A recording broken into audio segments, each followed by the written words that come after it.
A simple woman, humiliated during a deposit, treated like an outsider at a prestigious bank. The manager points her finger, demanding she leave. But when her billionaire husband steps forward, the entire bank is utterly shocked, forever changing how they judge others. The gleaming marble floors of Atlantic National Bank reflected the morning sunlight as Sarah Morgan approached the entrance.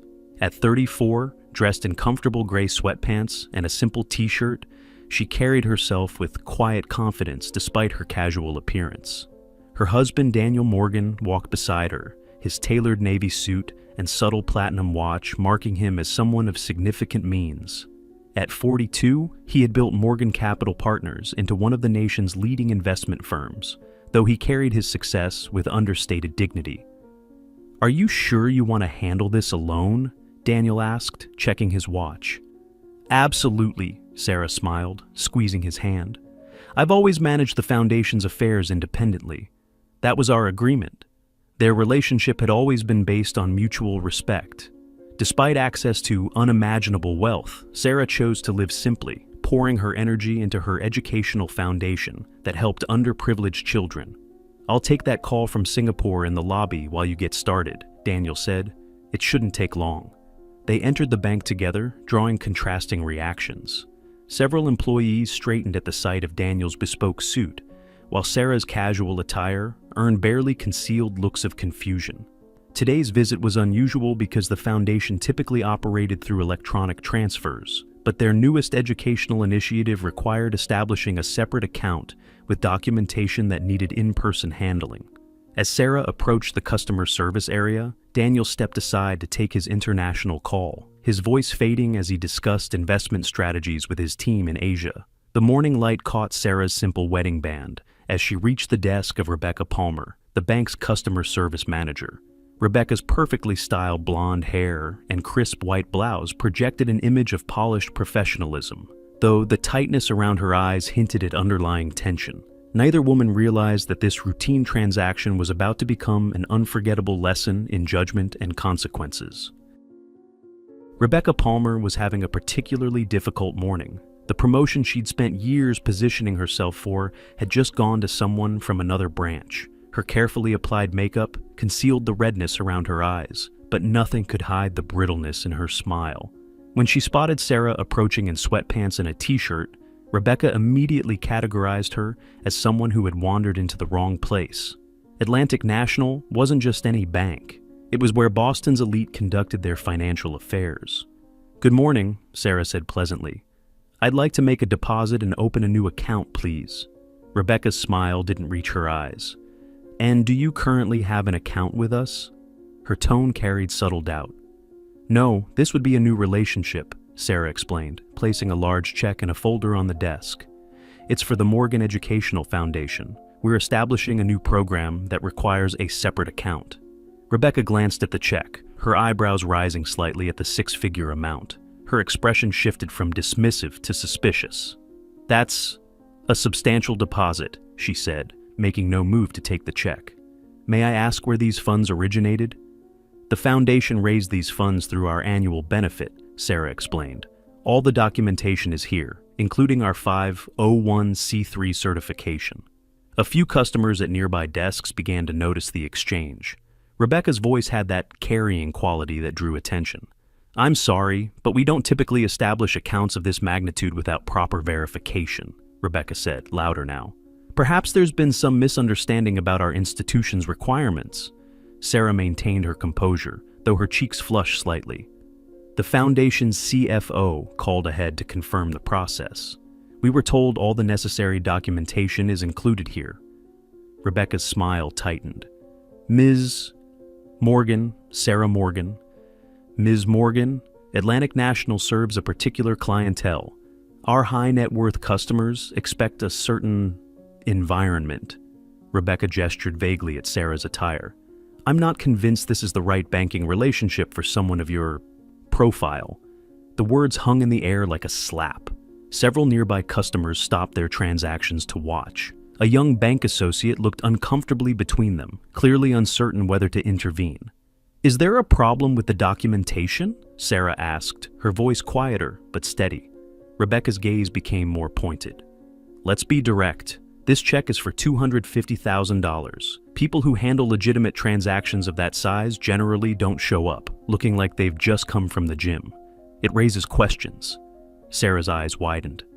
The Morgan Educational Foundation is completely legitimate. We've been operating for 5 years and have helped over 10,000 children.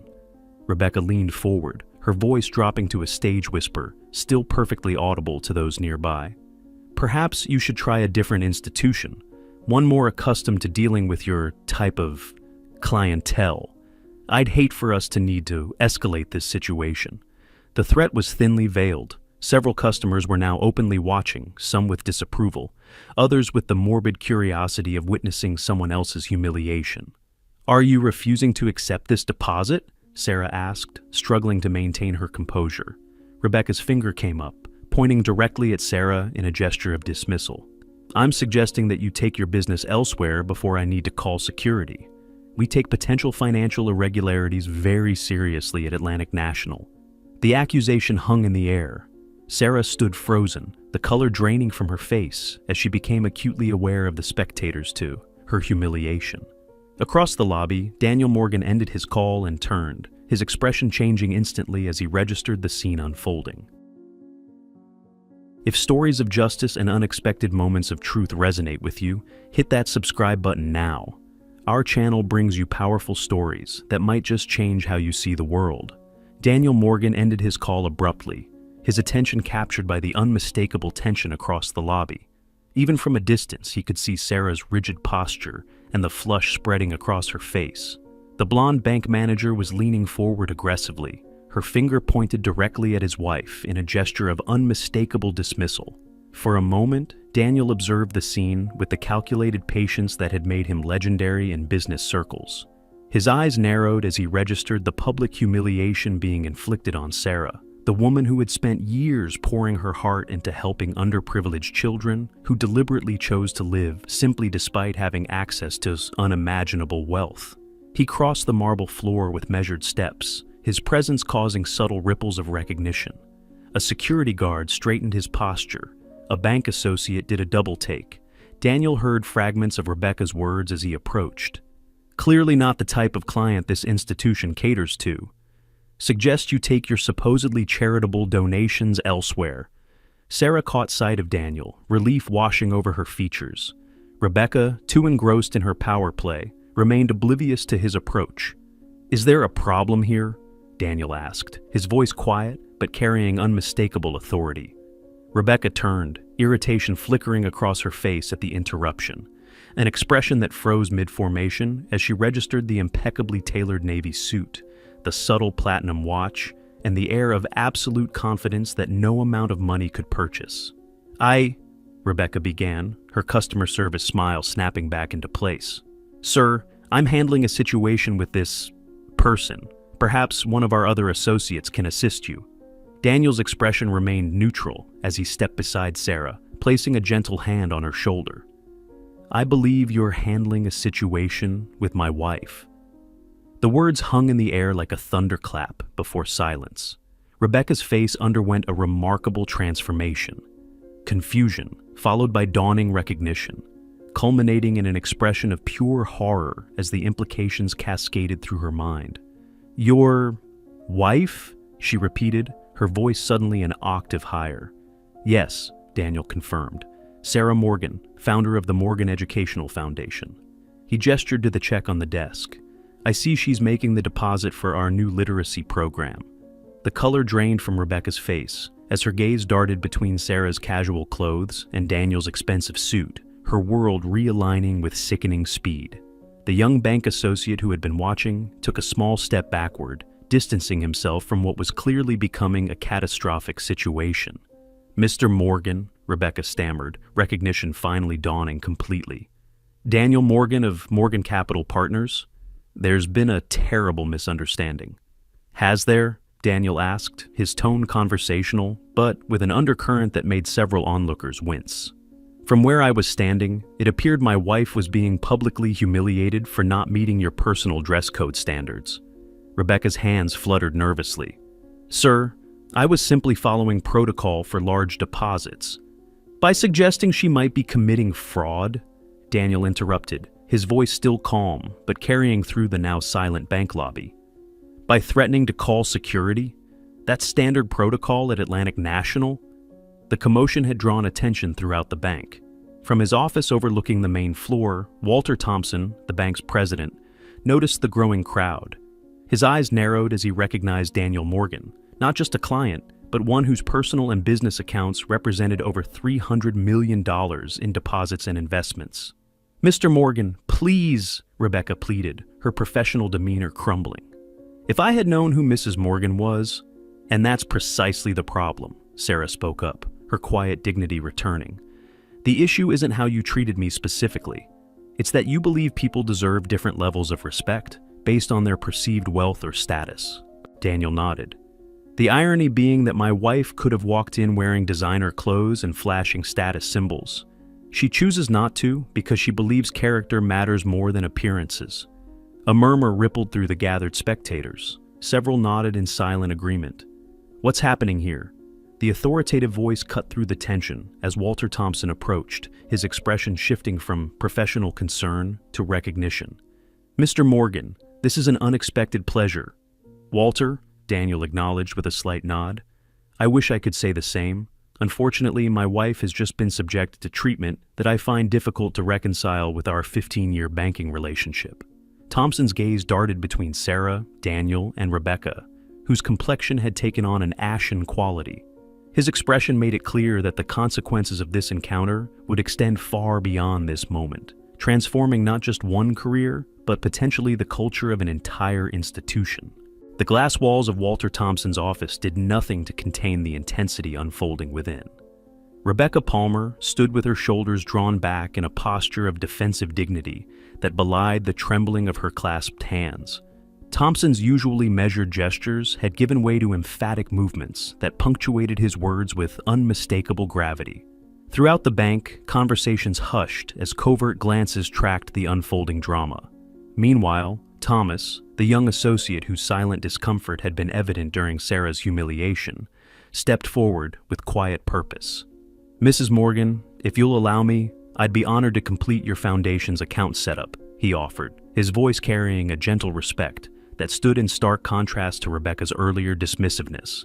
As Thomas processed the paperwork with meticulous care, he hesitated before adding, "Your literacy program helped my younger sister last year.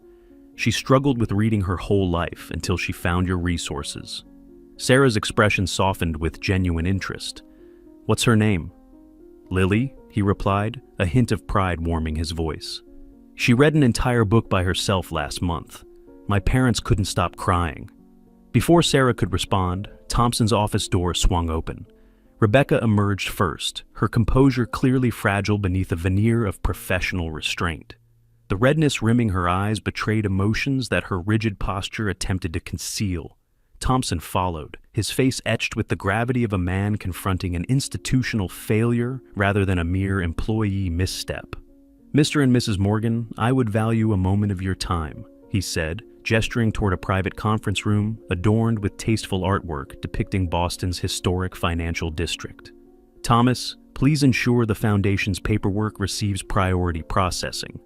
Once the heavy mahogany door closed behind them, Thompson took a deliberate breath before speaking. "First, please accept my profound personal apology for what transpired today. This represents more than an individual failing. It reveals a cultural blind spot within our institution that I find deeply troubling." Daniel's expression remained measured, the controlled calm of a man who had navigated countless high-stakes negotiations. "Walter, our relationship spans 15 years. During that time, Morgan Capital has directed over 30 high-value clients to Atlantic National, representing nearly $1 billion in assets." "I'm acutely aware," Thompson acknowledged, the weight of those figures evident in his carefully modulated tone. "Then you understand this extends far beyond today's incident," Daniel continued. "Sarah wasn't mistreated because she's my wife. She was mistreated because she didn't fit someone's narrow vision of what belongs in these marble halls. How many others have faced similar judgment without having the means to demand accountability?" Sarah leaned forward, her quiet voice carrying a clarity that commanded attention. Mr. Thompson, I'm less concerned with apologies than with meaningful change. What happens tomorrow when another person dressed in simple clothes comes in, carrying their life savings or a community organization's hopes? Thompson studied her with newfound respect, noting the intelligence and purpose that Rebecca had so blindly overlooked. "What would you suggest?" he asked Sarah directly, a subtle acknowledgement that had not gone unnoticed by Daniel, whose expression softened marginally. "Institute comprehensive bias training for every staff member," Sarah replied without hesitation. "Create clear policies establishing respect as non-negotiable, regardless of appearance or account size. And establish a partnership with our foundation to create pathways for students from underserved communities into financial services." Thompson's expression reflected genuine consideration rather than mere placation. "And Ms. Palmer?" Daniel asked, his tone making it clear this was not a peripheral concern. "She has been removed from client-facing roles, effective immediately," Thompson responded. "Her future with Atlantic National will depend on whether she demonstrates authentic understanding of why her actions were fundamentally unacceptable." A knock interrupted them.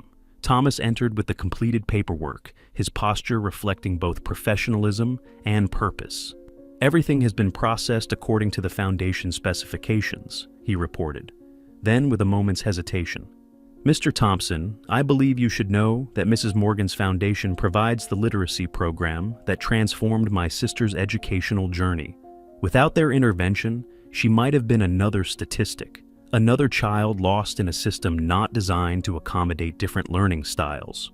As Thomas departed, Thompson's expression shifted as abstract concepts of community service crystallized into the concrete reality of a changed life, a transformation from numbers on a donation check to a child's reclaimed future. "I believe we have an opportunity here," Thompson said thoughtfully, "not merely to address a wrong, but to create something meaningful from this moment." Daniel's guarded expression invited elaboration without commitment. "In addition to implementing Mrs. Morgan's suggestions, I propose establishing a dedicated community banking initiative specifically designed to serve nonprofit organizations and community development projects," Thompson continued, "with particular attention to removing barriers that might discourage or exclude worthy causes seeking financial partnerships." Sarah studied him with the careful discernment that had guided her foundation's growth. "This isn't about charitable gestures or public relations, Mr. Thompson." "I understand that now," he replied, unexpected humility tempering his executive confidence. "It's about recognizing inherent dignity and dismantling barriers that have no place in banking or society." In the lobby, a scene of quiet reckoning unfolded. Rebecca Palmer gathered her personal items, her movements mechanical as she processed the consequences cascading from what she had dismissed as routine judgment. As she prepared to leave, she paused beside Thomas's desk. "Your sister," she said, her voice barely carrying above the ambient sounds of the bank. "She wrote that essay in the Boston Chronicle last month about overcoming reading difficulties." Thomas looked up, surprise evident in his expression. "Yes. How did you know?" Rebecca swallowed visibly. "My son struggles with reading too. I kept that article." The admission seemed to cost her something, a crack in the facade of perfection she had cultivated so carefully. As the Morgans emerged from the conference room, the atmosphere throughout the bank had transformed. The earlier spectacle of humiliation had given way to something more complex, a collective recognition that systems built on appearance-based judgments ultimately diminish everyone involved. Rebecca stood uncertainly near the exit, trapped between the imperative to leave and the need for resolution. After a moment's consideration, Sarah approached her. "Mrs. Morgan," Rebecca began, her voice barely audible. "I can't undo what happened, but—" "No, you can't," Sarah agreed, her tone firm yet absent the vindictiveness Rebecca clearly expected. "But I understand you have a son who struggles with reading." Rebecca's startled expression confirmed Thomas had shared this detail. "The foundation hosts a workshop next Thursday for parents of children with learning differences," Sarah continued, retrieving a business card from her purse. "You should attend." Rebecca accepted the card with unsteady fingers as Sarah added, "Sometimes we judge others harshly because we're fighting battles no one sees. Your son deserves every opportunity to thrive, regardless of how he learns." As the Morgans departed, whispers followed them. Not of scandal or confrontation, but of something more profound. The realization that wealth manifests most powerfully not in possessions or appearances, but in how we treat those we believe can offer us nothing in return. Daniel squeezed Sarah's hand as they walked toward their car. "After how she treated you, you still offered her son help," he said quietly. "That's why I fell in love with you 15 years ago, and why I fall in love all over again every day."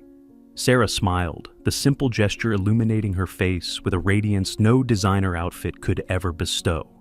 "Everyone deserves the chance to become better than their worst moment," she replied. "Sometimes transformation begins precisely when our certainties have been most thoroughly shattered." As they drove away, Atlantic National Bank stood on the threshold of its own transformation, one that would ripple outward in ways no one could yet imagine, touching lives far beyond its imposing walls. 6 months later, Sarah stood before a diverse audience, her simple elegance unchanged despite the national recognition her foundation had recently received. "Real change," she addressed the gathering of educators, parents, and financial professionals, happens when opportunity meets accountability. The Atlantic National Community Banking Initiative had launched 8 weeks earlier, with Thomas Chen, now appointed as Community Outreach Director, guiding its development. The program had already established financial partnerships with 27 community organizations previously overlooked by traditional banking institutions. Walter Thompson sat in the front row, his journey from bank president to advocate for institutional change evident in his attentive posture. Daniel sat beside him, pride illuminating his features as he watched Sarah articulate the vision they had built together. And 3 rows back, less conspicuous but equally engaged, sat Rebecca Palmer. The months since that fateful day at the bank had transformed her in visible ways. After attending her first parent workshop, she had gradually become involved with the foundation, eventually emerging as an effective advocate for families navigating learning differences. "The simple path," Sarah continued, "is to assess worth through appearances, through clothing, possessions, or account balances. The meaningful path requires recognizing the dignity inherent in every person, regardless of external markers." The presentation screens displayed images of community initiatives now flourishing with proper financial support. Educational programs, neighborhood improvement projects, senior services, all benefiting from banking relationships that would have been impossible under previous paradigms. After the presentation, Rebecca approached Sarah with a folder in hand. "My son's latest assessment," she explained, revealing dramatic improvements in reading metrics. "The techniques your foundation recommended changed everything for him." She hesitated before adding, "I think about that day at the bank constantly. How quickly I judged you, how easily I dismissed you. And now," Sarah prompted gently, "now I understand that I was the one who didn't belong in that bank, not because of my appearance, but because of how I behaved." Rebecca's smile carried both regret and hope. "I'm grateful my lowest moment became my turning point." Across the room, Thompson engaged in earnest conversation with Daniel. "The initiative has exceeded every projection," Thompson reported, "not just in community goodwill, but in solid business growth. It turns out serving underrepresented communities creates sustainable value." Daniel nodded. "The most effective solutions often do, not because they are designed for profit, but because they address authentic needs that have gone unmet." As evening descended, Sarah and Daniel walked through the community garden that had been the foundation's first project years ago. Now flourishing with fall vegetables, it stood as living testament that meaningful change begins with small, consistent efforts. "What strikes me most," Sarah reflected, her breath visible in the cool evening air, "is that Rebecca has become one of our most effective advocates. Our harshest critics truly can become our strongest allies when given the opportunity to see differently." Daniel wrapped an arm around her shoulders. "That's because you didn't simply want justice that day. You wanted transformation." Sarah leaned into his embrace, watching as garden lights illuminated pathways between carefully tended plots. "The work continues," she said, "but every time I see a parent like Rebecca advocating for their child, or a banker like Thomas creating pathways where none existed before, I'm reminded that change is possible." "One person at a time," Daniel affirmed. "One assumption challenged at a time," Sarah added with quiet conviction. Together they walked on, Two people whose power to influence systems came not primarily from their financial resources, but from their unwavering belief that every person deserves to be seen, valued, and respected, regardless of the clothes they wear or the assumptions others might make about their worth. If this story touched your heart, remember that every day presents opportunities to look beyond appearances and recognize the dignity in those around us. Subscribe to our channel for more stories that challenge perspectives and inspire positive change. Where are you watching from? Let us know in the comments below, and share a time when you experienced or witnessed judgment based on appearances. Until next time, remember that true wealth isn't measured by what we possess, but by how we treat others, especially those who can offer us nothing in return.